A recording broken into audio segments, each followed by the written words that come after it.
In April 1945, British soldiers walked through the gates of Bergen-Belsen concentration camp. What they found was not a prison. It was a scene of unimaginable suffering. Tens of thousands of bodies lay on. The living were barely recognizable as human beings, starved and sick, and among the gods taken into custody that day was a young woman who seemed utterly out of place. She was just 22 years old, welldressed.com.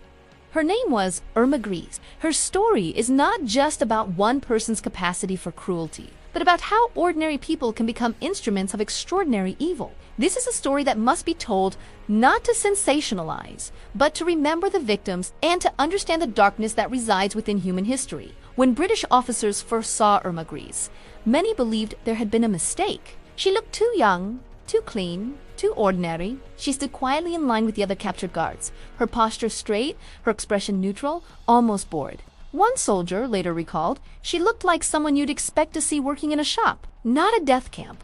She appeared to be just another cog in a monstrous machine, a young woman caught up in circumstances beyond her control. But that illusion was shattered when the survivors began to speak. Their voices, weak but clear, painted a portrait that contradicted her innocent appearance entirely. As medical teams and investigators interviewed the prisoners, one name came up again and again. It wasn't shouted in anger or screamed in terror. It was whispered, as if the memory itself was too painful to voice aloud. Irma, the survivors spoke of a guard who carried a whip, not as a symbol of authority, but as an extension of her own will. They described a woman who seemed to derive pleasure from their pain, whose cruelty was not a duty, but a passion. They had names for her. The beautiful beast, some called her. Others whispered, the hyena of Auschwitz.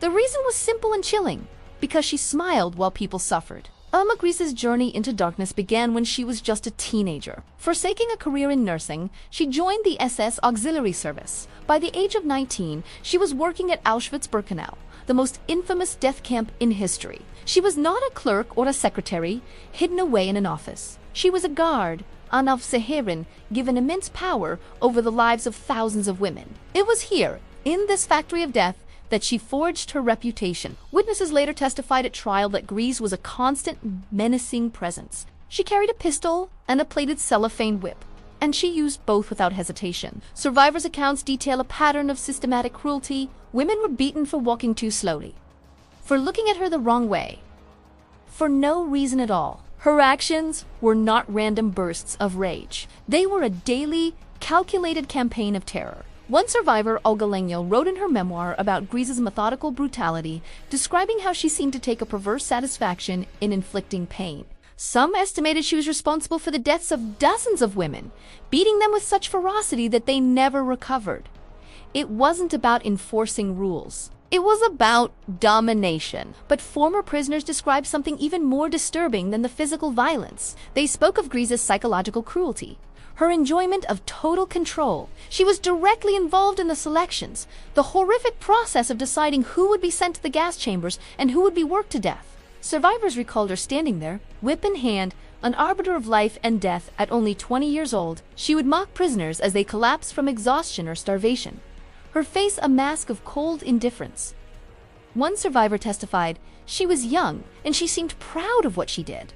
This was not blind obedience to orders. This was cruelty with intent, a conscious choice made day after day. The terror she inspired wasn't limited to female prisoners. While she primarily oversaw the women's camp, her cruelty extended to everyone. She was known to select the most attractive young women, subjecting them to special torments. She would also deliberately interfere in the lives of male prisoners, especially those in positions of relative privilege, like camp musicians or clerks. Survivors recounted how she would summon these men, engage them in seemingly normal conversation, and offer them small kindnesses, creating a false sense of hope. She would allow them to believe they had found a protector, a human connection in the midst of hell. Then, without warning, she would have them sent to the punishment block or add their names to the transport list for the next day.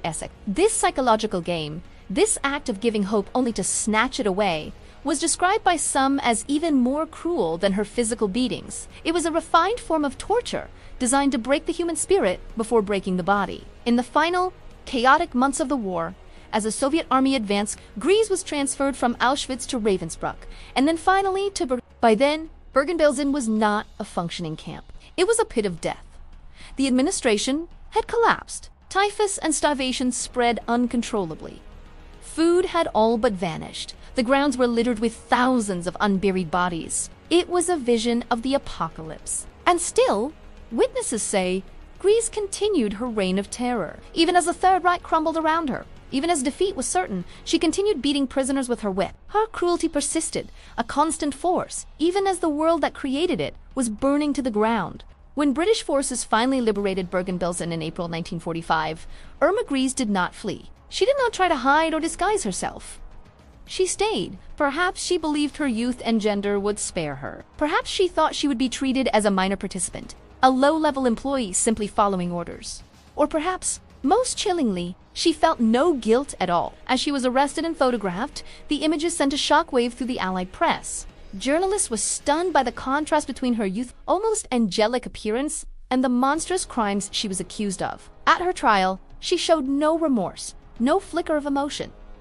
During the proceedings, she was seen smiling. At the Belsen trial, one of the first major war crimes tribunals, survivor after survivor took the stand to testify against her. Women, their voices shaking with trauma, pointed at her from the witness stand, recounting the horrors they had endured at her hands. They spoke of beatings, of selections, of the casual cruelty that defined their existence in the camps. Through it all, Irma Grese listened quietly, her expression unchanging. When she was given the chance to speak, to explain her actions, she offered little defense. When asked if she regretted what she had done, her response was silence.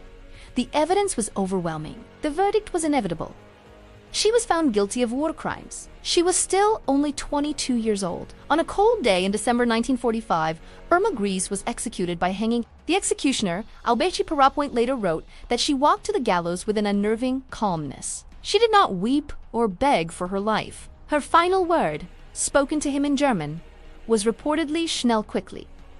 There was no apology, no confession, no regret, just an impatient command to get it over with. The story of Irma Grese serves as a terrifying reminder that evil does always wear a monstrous face. Sometimes it looks ordinary, sometimes it looks young and clean and unremarkable. Her life forces us to confront an uncomfortable truth that the capacity for profound cruelty is not limited to fanatics or monsters. It can be found in a teenager who chose power over compassion, in a young woman who found pleasure in the suffering of others. Remembering her story, and more importantly, the stories of her victims, is essential. We must remember not to fuel hatred, but to guard against the quiet, creeping indifference that allows such darkness to take root. Thank you for watching. If you or someone you know is struggling with the weight of difficult history or personal trauma, please know that help is available. Resources for mental health support can be found in the description below.